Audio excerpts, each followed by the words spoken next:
The last time we got together for an NBA best ball draft, I feel like that one might not end up too well for old Eric. I rocked my guy Darius Miles jersey to start a positive trend. We're getting close to the season. Let's fire it up. Get some jerseys out. Darius Miles proceeded to get arrested amongst a bunch of other former NBA players. And so I feel like that's maybe a slightly bad omen for that team. So we're going to bounce back. Brought my guy Penny Hardaway Magic jersey, maybe my favorite NBA player of all time. And so we're getting back into it. Spike Week NBA Best Ball. Let's go.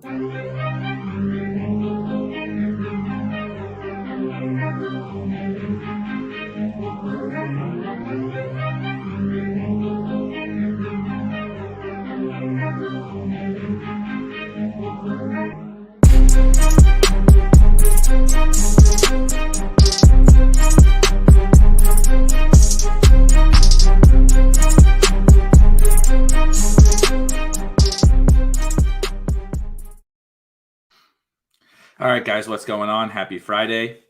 Sorry to have to reschedule. Thank you for your patience. I had a personal matter to attend to yesterday that took me away from my desk for most of the day, but we are back better than ever. NBA preseason rolls along. ADPs are shifting like crazy. And I think there's a lot to talk about as we draft this team. From over the course of this week, some things very major, some things maybe not so, draft market altering, but significant nonetheless. We talked a lot about Jordan Poole on the last draft, and we have subsequently seen his ADP shoot absolutely through the roof. Sending a tweet here. They're filled up. Need three more. I hopped in. I usually kind of wait a little bit and then dive in after a few minutes, a little intro or whatever. But want to make sure we get this thing filled about as quickly as possible because sometimes the NBA ones take a little bit longer. So if you're watching, you want to get in the small ball on Underdog.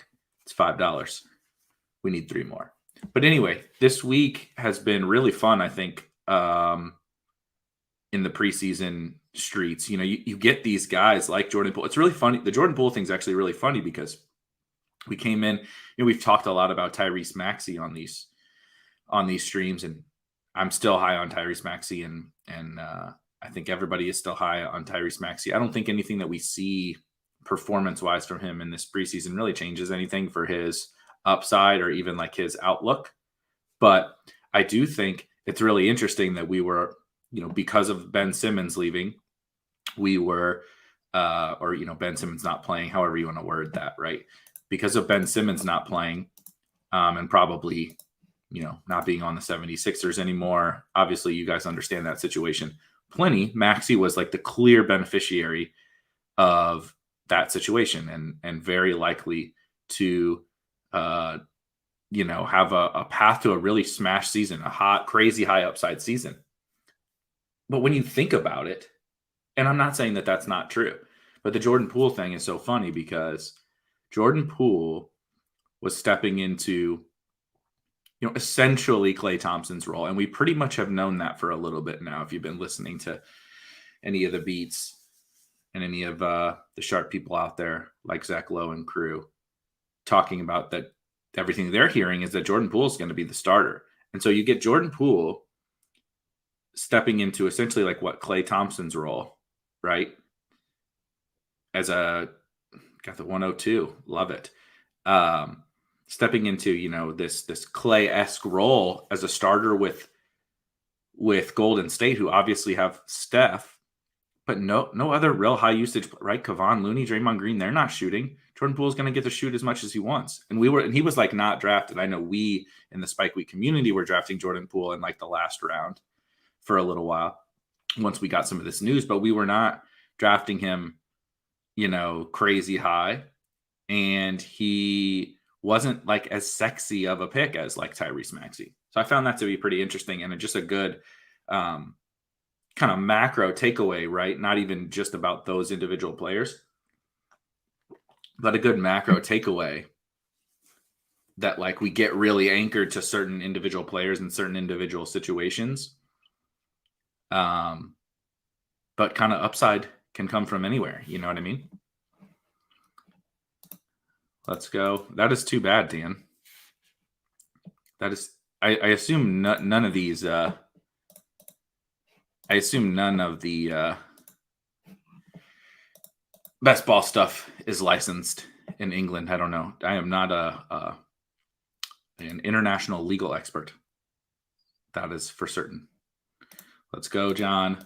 Pick 6, Terrence, is it can be tricky from those middle picks. It's tough to know. I struggle with those sometimes. I lean on a lot of Cat, and I had been leaning on Tatum, and we see Harden goes here, and I think they're, we talked about it a little bit on Tuesday, but these guys are an interesting discussion point, mainly James Harden and Kevin Durant, because I mean, there's no way to know, I don't think, what happens with Kyrie.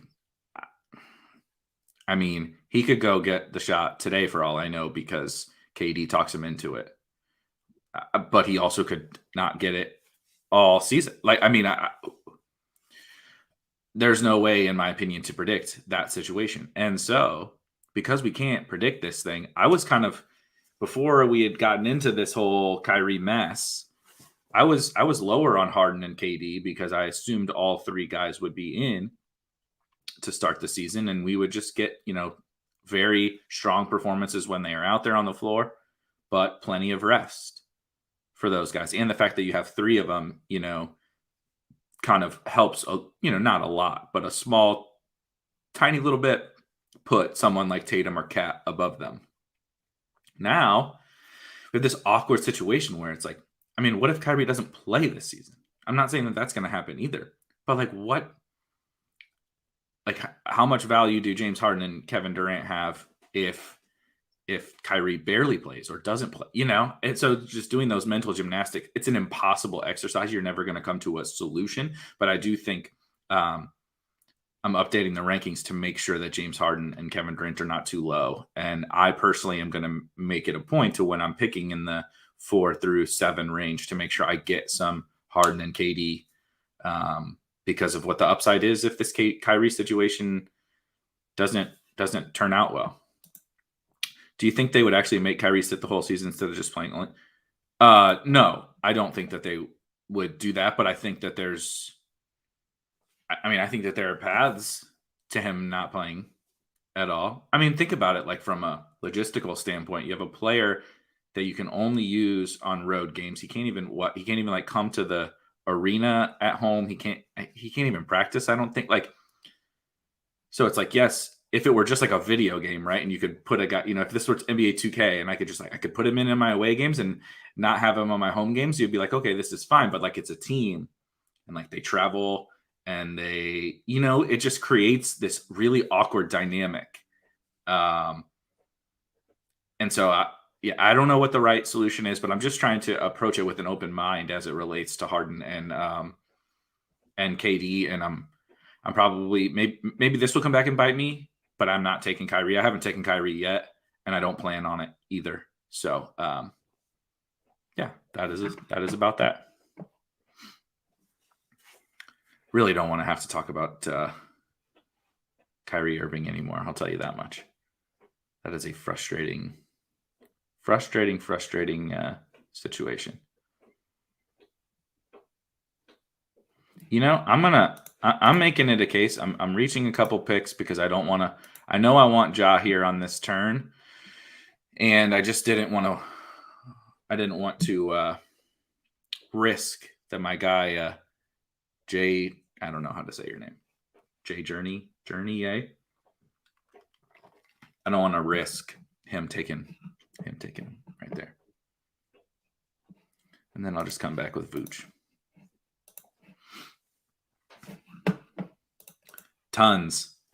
Watching tons of preseason and tons of DFS preseason, which started out really, really well and went. Hold on a second. which started out really well, and then last 2 nights has not been very good. But I've loved watching these preseason games. Actually, I think the John Morant thing, I'm bumping him up, and I've been taking him a lot. I've been high on him. It's maybe it's a little confirmation bias, but like looking for the situations where not necessarily things are changing, but in Ja's situation, they are kind of changing, right? Joe Val is gone. And right now, Dylan Brooks is not playing. So it'll change when Dylan Brooks comes in. But Melton and Bane have been starting. Kyle Anderson has not been starting. And so I am like tracking, not necessarily just like performance, right? Like shooting percentages and all that kind of stuff. But like Ja has been very, very clearly the alpha in that offense, which is like all that we need for him to absolutely go nuclear this year. And so like I said, maybe a little bit of confirmation bias, but this is also something I was really paying close attention to kind of see how this plays out kind of without Joe Val there, and maybe, natural progression in Ja's game, kind of taking that next step. And I think we're well on our way to seeing that. So I'm making sure to make it a priority to get plenty of Ja. I mean, he looks awesome. He looks absolutely awesome. And what I really like what the Grizzlies are doing, letting Slow-Mo play off the bench can allow Slow-Mo to kind of do the things he's better at and open the floor for Ja, right? So they have Steven Adams out there already, which I think is fine. I think that they want to play with the traditional center more often than not. But so that puts 3 floor spacers other than Adams around Ja, right? Melton, Bane, and Jaren Jackson. Space all standing around the 3-point line, all fairly good shooters too, which helps, obviously with the assist. But I think that they're setting Ja up for amazing success, I think. And so again, this was something I was, I guess, maybe rooting for. So take, I guess, it with a grain of salt what my opinion is on it. But I think Ja is definitely one of the biggest winners of the preseason. Him and Poole, obviously, are big winners so far of the preseason. I actually think there was one of you guys was really, really, really heavily drafting Tyler Hero. I think Tyler Hero is a big winner of this preseason, and maybe not for reasons that some people like. He's putting up huge box scores because he's shooting the ball well. But the big thing that you'll notice is, so he's basically the 6th man, and he's running the second unit. And there was a quote about how they wanted to put him into this role and like look for a Tyler Hero breakout because he's going to man the second unit and basically be, so he's not going to play 35 minutes. I guess it's, he has past that if he really plays well, right? He can close games. But he's going to man that second unit and dominate usage. Right. And so I've gotten super bullish on Tyler Hero as well. I can't remember who said that they were on Hero. The Heat in general look really fun. Bam looks awesome with Lowry and Jimmy. With this new team, Bam looks awesome. I think Bam, has been a huge positive in the preseason. Jokic is still Jokic. We found out the other night. 17, 10, and 2 in like 14 minutes. Trying to think of other. Yeah, somebody in one of the chats was saying they want to get out ahead of what looks like some fast pace with the Heat, and I certainly understand that perspective, but I'm not sold that a team with Kyle Lowry, Jimmy Butler, and PJ Tucker, and frankly Duncan Robinson, I'm not sold that team is going to really all season keep up some crazy fast pace. I could certainly be wrong, but I would be surprised. I would be surprised at that. Yeah, I agree, Ryan. Again, I'm not trying to make the whole thing about Kyrie. I'm not trying to input any feedback on the situation as it relates to the vaccine and all of that. But I think we do have to make educated guesses. Right? We at the end of the day, we have to make some kind of guess about the situation, and I think Kyrie has given us enough indication of his intentions over how many years now? A lot of years. So I really am interested to see Cade get out there. Man, this is a rough.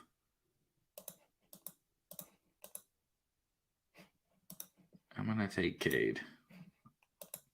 Oh, other thing about Ben Simmons, I was listening this morning to the latest Low Post podcast, and they talked about Simmons quite a bit. And it did give me a little more weary on taking Ben Simmons, I guess I would say. So what they essentially described is that Ben is all reports on Ben are that his feet are dug in and he doesn't care about this money that he's going to lose by sitting out. They said something about a quote from someone in his camp that was like, when someone asked him, are you willing to lose X million dollars of this season? Because he's set to make a lot of money this year. But he still has something like 130 million left or whatever on his contract. And they were basically like, the total dollars on the contract are more important than this season. We don't care, essentially, about this year's salary, which is kind of wild to think about. That's a lot of money. But I guess when you got 130 million coming to you, you can have that kind of perspective. So it doesn't seem to me, as we stand right now, that Ben is interested at all in coming back. The Sixers don't seem in any sort of rush to move him and take a deal, take pennies on the dollar for Ben Simmons. And so I had actually scooped a little bit of Simmons. This was maybe a week and a half ago, something like that, because he started to fall, and I was, just kind of trying to play that ADP game, and maybe something would come out before camp, and he would report or whatever. But I'm definitely going to move him down, and I'm less apt to scoop him up even at a value as it stands right now. I think there's probably other people that would scoop him before I will. Maybe not in this draft because it's all you guys and we're talking about it right now. But I really struggle with Ben. Yeah, see, this is my thing is I just don't think anybody is going to give up and there's no reason for Morey to make a push right now and take a deal he doesn't think is the right deal. And it's also like if we wanted a deal to get done quickly, Daryl Morey, is not the guy. He's going to make sure this is a good deal for him. So yeah. Simmons, not exciting. Beal, yep. I was lukewarm on Beal, I think, coming in. I don't think that the vaccine comments are anything to worry about for him personally. It's just negative sentiment, right, in the market. Anytime that there's some drama around a player, not even necessarily negativity, but there's drama around Beal, and so he falls a little bit, and I think Beal's fine. I do still prefer Spencer Dinwiddie. We did see Daniel Gafford get the start at center, natural transition into other preseason things. Gafford is starting at center for them, which is nice. Rui is out, and they started Corey Kispert. I don't know if Rui will fill that spot, but it was Dinwiddie, Beal, Kispert, Kuz, and Gafford in the starting lineup. I would think Rui would slide in there, but I can't guarantee that. And I'm excited for Dinwiddie. More confirmation bias. I'm excited for Dinwiddie kind of running the show there. He also staggered. So if you recall last year, different situation, but Russ would stagger away from Beal.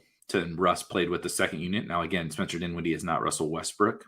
but it's important. It's important for Beal too, but it's important for guys like Dinwiddie to really maximize the ceiling, to get that time away from Bradley Beal on the floor. And so, not half of his minutes, but a third of his minutes we played without Bradley Beal on the floor. So it's big for your value.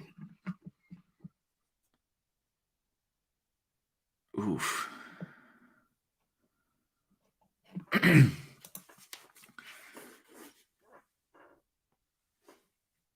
Don't do it, Winky. Don't do it. I know who I want here. Okay. So all this talk now, we talked about the Heat.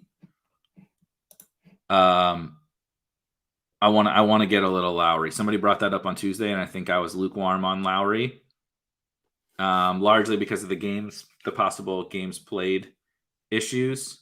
But I'm definitely, again, small sample, again, trying not to overreact. But I have I think this is the first time I've taken Kyle Lowry. So having seen what we saw from the Heat, I am a little bit more interested in Lowry. I still don't think I can do Butler at his cost.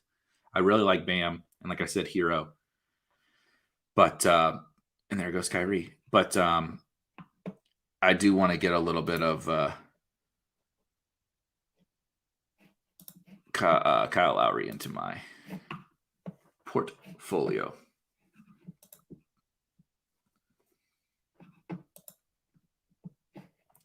Lowry looked awesome last night. And there's a lot of facilitating opportunities he looks to be taking on. So I'm excited about the Heat. I'm a low-key Heat fan. I became a Heat fan when they got Jimmy and Bam are definitely two of my favorite players in the NBA, where they're both somewhere in the top 5 for sure. I don't know where I would rank them. Bam is probably my favorite player. Jimmy is probably my favorite, from an attitude, the way he approaches the game. And so when they got those guys, and just kind of the Heat mentality, I really like. So, I became a low-key Heat fan. I don't really have a team, but I started rooting for the Heat. And then they make this insane run to the title, to the finals against the Lakers. And I think that this team is better than that team. Kind of depends a little bit on what PJ Tucker does and how Hero plays. But I think that this team has a chance to be pretty special. Great question. We haven't talked much about the Blazers. No, we have not. I've talked probably too much about Yusuf Nurkic, who I took again here, and that's one of my core guys. I think Nurkic is the biggest beneficiary on the Blazers. I personally find it really tough to take CJ McCollum at cost, and it's also kind of tough for me to take Dame. I guess that that could come back and haunt me, right? If what happened last year happens again this year with Dame, and he's playing 40 minutes a game down the stretch, and the times when we need him for this contest, right, and just doing Dame things. I don't think I've taken Dame yet, and I think that it's possible that will be a mistake, but I definitely don't prefer him to, I prefer other first-round picks to Damian Lillard. So, I default to, Nurkic, Norm. I do take some Norm here and there. Rocco, right?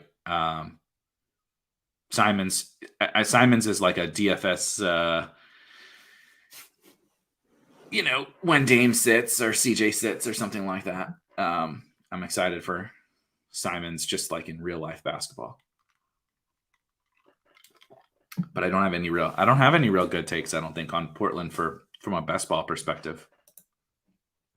Yeah, I think round 7. I think that seems more than fair. It's Kyrie Irving, but I don't know that's probably one of my biggest. I struggle with this in NFL too. Like when a guy gets hurt, like Michael Thomas or whatever.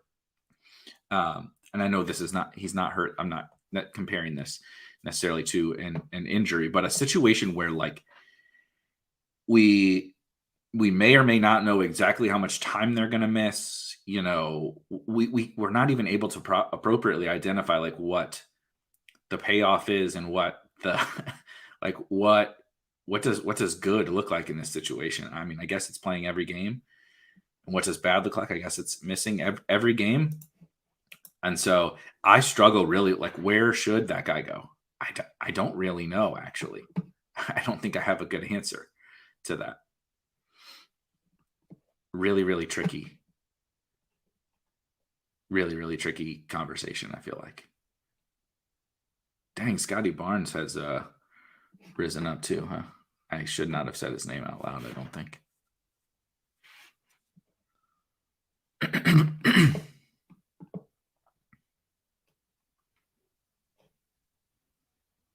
Here comes Winky. I'm ready for the vulture. Okay. Taking Scotty Barnes. Still super bullish on the Raptors I won't keep talking about the Raptors on every stream. Precious started again at center, even against Embiid.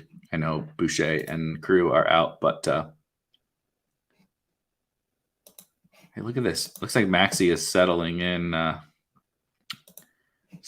here. People going to back off because he didn't start. I'm down to take him if people are going to back off Maxey.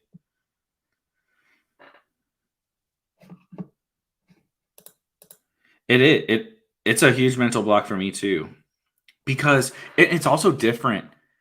Like, this is a situation like we've never had before, right? Like, there is no right or wrong answer on this. Like, I guess you could probably define a right or wrong answer on, again, I was using Michael Thomas, Rashad Bateman in NFL, where like Michael Thomas is hurt before the season starts. We know he's going to be out for at least a month, probably more like 6 weeks.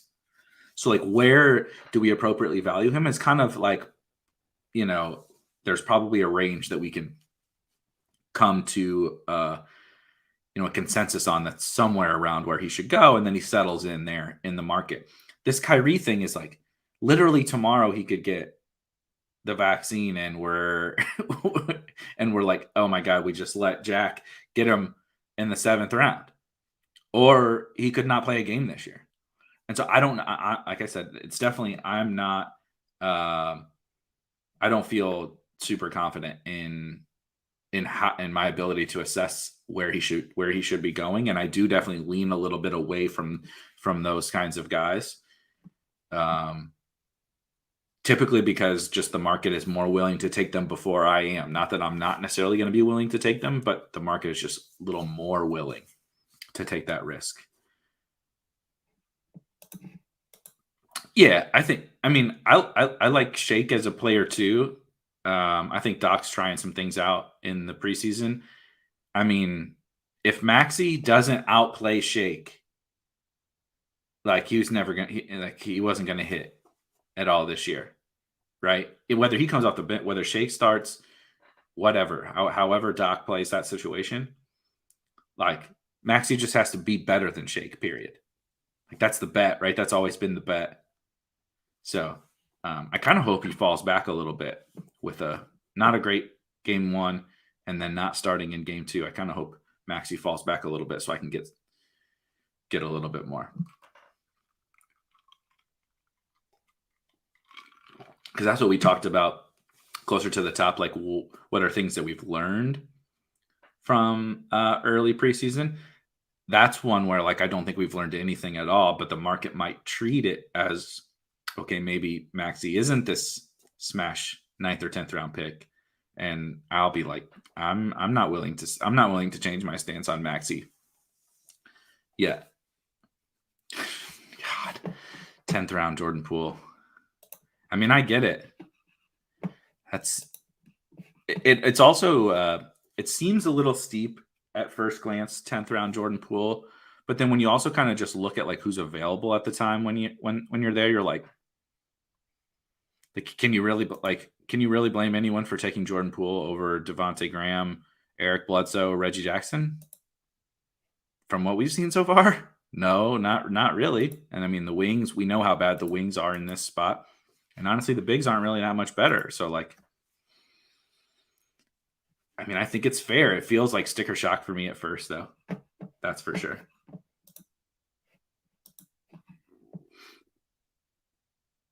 Yep, I think that makes total sense. If you can take round 7 Kyrie on, and whatever that percentage is for each individual person, I think, it's up to your personal kind of assessment of the situation. I might not go to 20%, but I do think you're right in that if I can buy at the absolute basement price for Kyrie, mine would be like maybe 10%, 15%, just because any player isn't all that likely to be the league winner, even as someone as good as Kyrie in the 7th round. But like, give me 10% of my teams with Kyrie, and like, we'll just move on. It's $5. It's not that much money.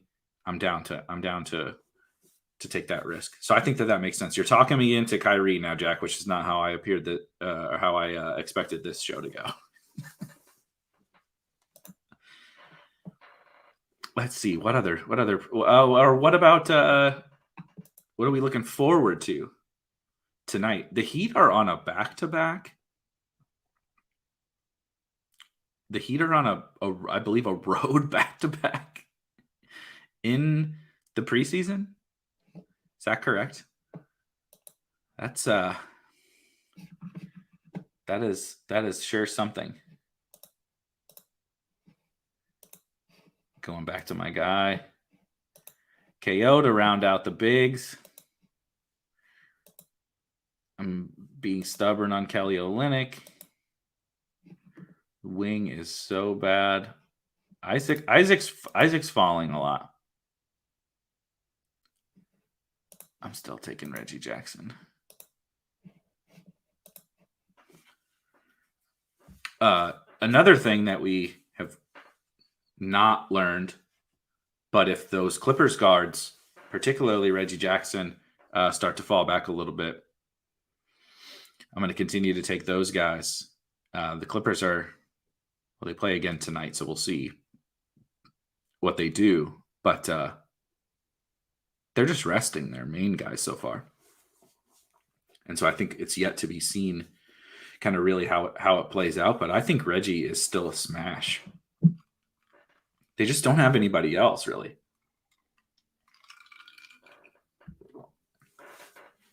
That's a good one. They play tonight also. I want to see the Bulls.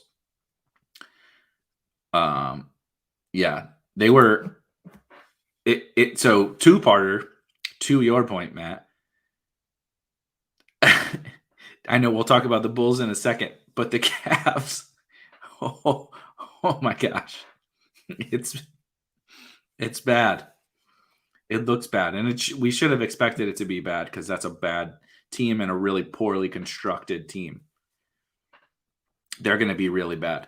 And so, grain of salt with the Bulls. But I thought how they played, kind of flying all over the place.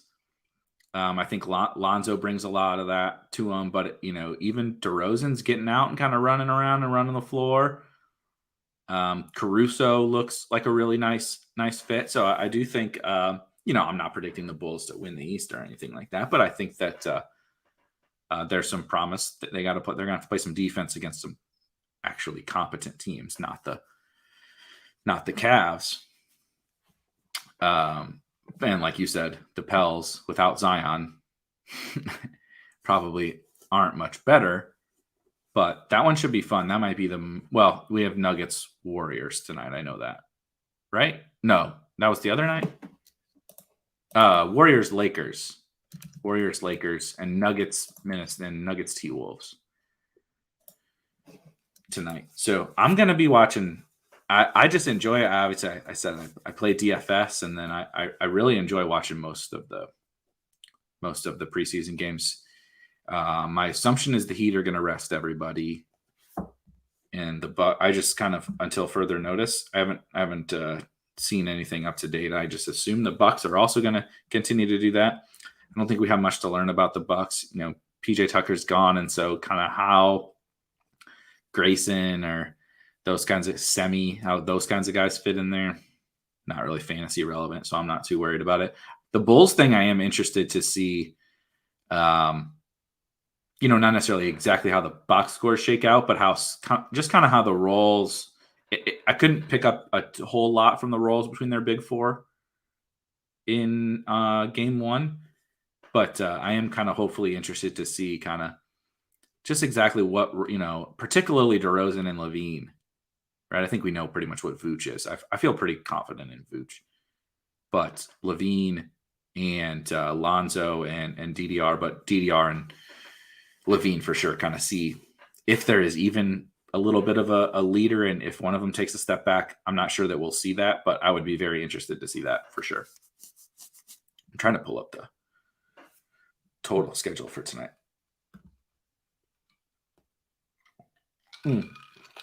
Nets, Bucks.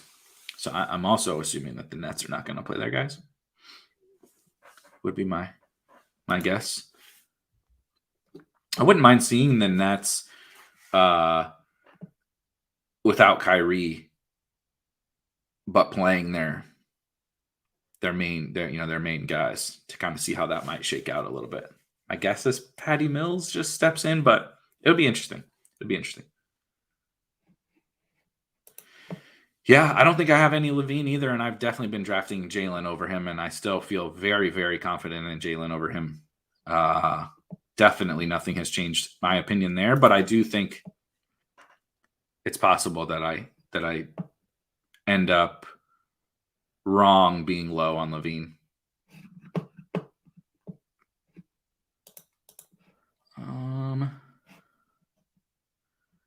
I am going to need to start taking some wings here pretty soon, eh?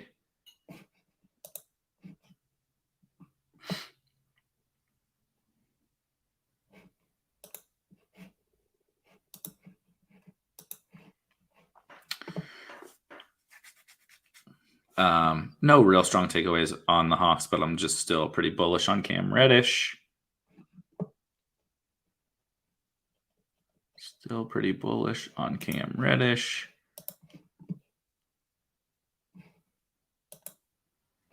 Between Mann and Killian Hayes, I don't know what to do. I think I'm actually going to take Killian Hayes.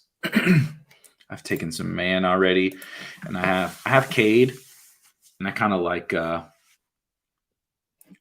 the little mini, like not stacks, but kind of, right? Because if you get late in the season and those guys are both still playing, like the Pistons, I don't think are going to be particularly great on defense. And so you could just get kind of some, almost like garbage time, if you will, like some correlated season garbage time, right, on the bad teams. Just let them trot their young guys out at the end of the season. You can also get burned on that because they could just rest their good players down the stretch. But I'm okay. I'm pretty okay with that. It does sort of back me into, because I got to go wing the rest of the way since I went with the old Giannis anchor wing strategy, and then punt off 5 wing picks. But I like this team. I'm pretty cool with this team. Just got my nice 7 guard depth, and I'm going to draft 5 wings to hopefully figure out the second wing position.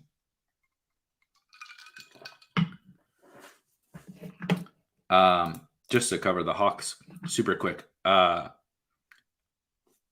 They don't have room for statistical growth for all of them. I also don't think Jalen Johnson's going to play in the regular season. If he does, it's going to be very, very little.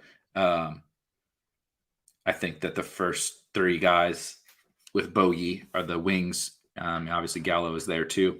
I don't think Jalen Johnson, my guess is he's not in the rotation when the regular season gets here. And so do they have room? Is there statistical room for all of Hunter, Reddish, and Herter to grow? No, I don't think so. But I think like last year, Herter was fine and Bogey was good, and DeAndre Hunter was crushing it till he got hurt. I think that you can get a situation where they kind of ping pong around a little bit, right? 1 week is a Hunter week, or one game is a Hunter game, 1 game is a Reddish game. But you also could see, in my opinion, I'm really not sure that Herter has the potential to like take some giant leap forward, versus I do think Reddish and Hunter have the chance to like take more of a leap. So I prefer those guys. But to your point, not all they have too many bodies. Not all these guys can pay off. Like I could take Reddish and he could be the odd man out in that situation, right? I could end up being right. He could get traded. I don't, but I prefer to place my bets on him, on him and Hunter really. Yeah, Duarte is a really good one. I really struggle to see how Duarte gets enough run in the regular season, but I also think he's a good real life player, and they definitely gave him some nice opportunity in the opener in a tough matchup with the Knicks. So I agree. I don't have a take yet on Duarte, but I mean, he was so fun at Oregon. He's also very old, super old. I think he's older than Jason Tatum, right? Because Jason Tatum's still 19. But yeah, Trey Murphy. Trey Murphy is good. Trey Murphy might play his way into the starting lineup for New Orleans. There's a hot take. Trey Murphy starts. Let's see. Will Bagley start? Yeah. He started game 1, came off the bench game 2. Is that right? I think that's right. Yeah, I don't think I can do it with Bagley anymore. I think I might have to move him down. Yeah, I don't know what's going on with Mitch Robb. It's tough with Nerlens because I think it would put him in play if there's something, lingering with Mitch Robb. But I also think, like, we saw Nerlens as the starting center for a lot of last year. He wasn't particularly great for fantasy because he doesn't get to shoot. It has to be rebounds, putbacks. And it's not like he's getting lobs either. Maybe that'll change with Kemba and Fournier, but it's not like he's getting lobs either because all they do is run iso ball. And he's not a part of the offense. He's one of the lowest usage players in the league. So it's like there's only so much you can do with that level of usage,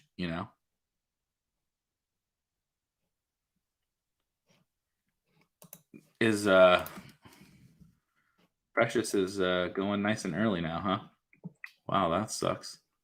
I'm gonna take KJ. The back end of the wing position is very different than it was not too long ago. That is brutal. Holy cow, guys.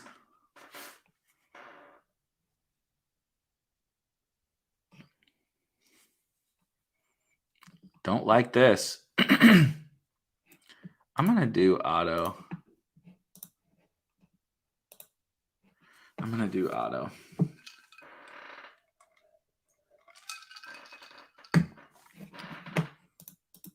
It really is. I felt much better about it when I was doing a lot of anchor wing like this, right? I actually really like to do it with Giannis because I'm basically just saying the second wing position doesn't matter, right? Okay, just give me Scotty Barnes score every week. Giannis is between him and Giannis. I'll be fine at wing, and then I'm just gonna literally dominate both guard positions, center and flex, and then obviously Giannis is dominating one wing. So I actually like the punt wing 2. Punt the second wing spot when you have Giannis. If you want to do it with KD, Tatum, I think it's okay with those guys. But full, I've done a full wing punt where I think my first wing, I did a stream and I drafted we called it zero wing team, and Kuz was my first wing. But then all these guys that I liked on the back end of wing were cheaper. Scotty was 4 rounds. Scotty Barnes was 4 rounds cheaper than this. Josh Giddey was 4 rounds cheaper than this. Precious was a 16th round pick, right? Precious wasn't even getting picked except by me and then you guys in these drafts. Gafford, right? Gafford was a 12th round pick. like all those, like all the value, all the good value wings are gone. Like not gone, but like they're not cheap anymore. So now we're talking about Royce O'Neal, KJ Martin. Like, it's not very good back here. Yeah, exactly.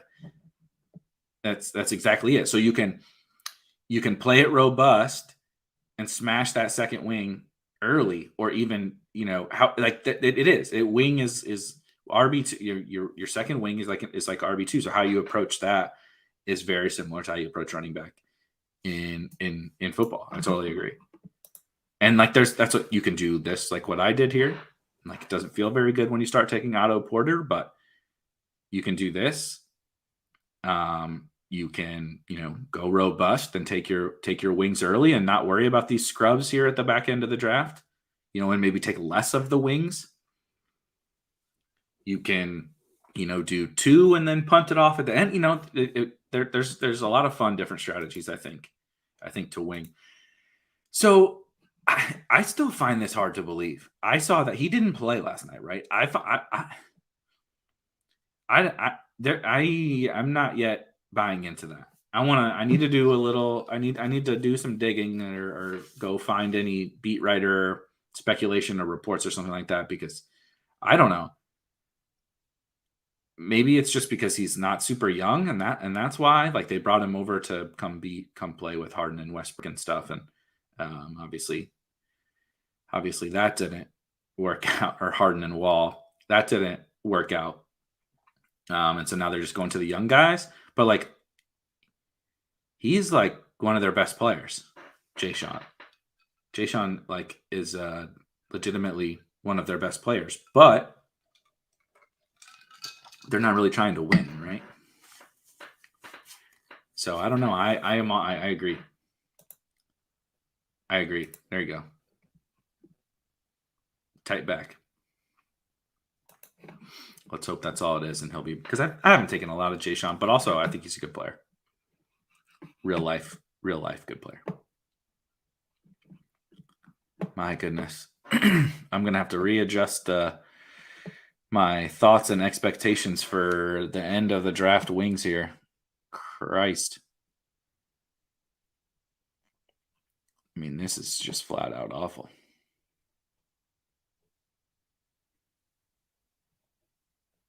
Seeing Eric Pascal, totally random, but Eric Pascal started at center last game for the Jazz. I thought that was at least mildly interesting. Thank you, John. Thank you for clearing that up for all of us.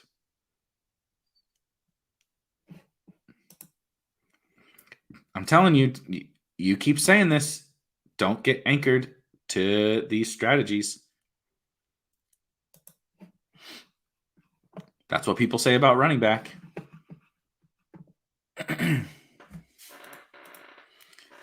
Only hitting one position, making sure that you're getting elite wings means you're not getting other early elite players. And it's not a guarantee. Like, what if Scotty Barnes is the rookie of the year and it's just a total smash? Franz. I have never taken Franz yet, but we're gonna take Franz. But like, I too like having early wings, but I just wouldn't be anchored to any specific strategy. But I think we talked about this last time, right? How you approach the wing position is basically what drives your draft. How many guards and trickle down effect. How you approach the wing position, I think, is what drives your entire draft. And then how when you take your bigs, right? What level of bigs you have determines how many bigs you take in kind of in concert with your wing strategy. And then guards, however, like the other stuff happens, is what happens to your guards. Like, we know the depth of guard. We know how guard scoring works. So like, guards are just kind of a benefactor of what you do at wing. and big. That's how I've been kind of trying to think about it.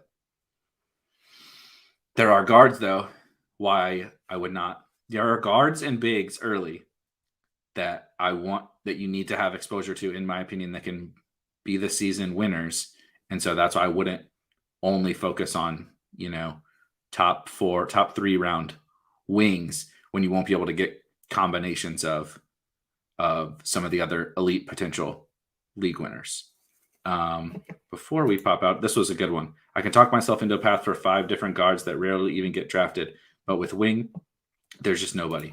Right. And that's like over the course of the last week that's happened. Once we started to get these preseason games, people figured out, oh shit, Precious looks pretty good. Oh, and they had figured out Scotty Barnes and Josh Giddey, right? But then Scotty Barnes blows up. Scotty Barnes blows up on opening night, right? Josh Giddey is starting. Daniel Gafford is starting. And the next thing you know, all of our good wing value is totally gone. Whereas guards, it's like, guards, there's also possible avenues to drafting like handcuff guards that like have no real fantasy relevance, right? Let's take DeLon Wright. DeLon Wright is Trey's backup, right? I also maybe not the single greatest example because they have so many bodies, but you know what I mean, right? Like Jalen Brunson, right? It's like if Luka goes down, or Luka just sits for multiple games, like Jalen Brunson is going to smash, right? He's DFS chalk every single time. Luka misses, if something happens to him, if something happens to Trey, if something happens to John Moran, if something happens, the guards are the ones who get like almost the direct benefit, but a wing, that doesn't happen. If Jimmy Butler goes down, like KZ Okpala, not becoming a thing. You know what I mean? So it's a very, very tough. It's a very, very tough position. And so that's why these strategies, like building structurally around your wing position, is like the most important thing, I think to me. That's what I do too. I want to make like if my projection is too high, that's how I know I drafted poorly. All right, guys. This was a lot of fun. I'm really enjoying these. Don't tell the NFL people I'm enjoying the NBA drafts more than NFL. Don't tell anybody. But I am gonna split. If you are interested in NFL, I'm gonna be doing a resurrection draft also on Underdog this afternoon at 5 p.m. Eastern, 4 p.m. Central. But for now, for me, for my dogs, for you guys, for all these NBA preseason games, I'll be watching the NBA preseason games tonight. If you want to talk to me, you want to shoot the shit about the games, I'll be in the Discord. Other than that, I'll see you guys later this afternoon for an NFL draft. Peace.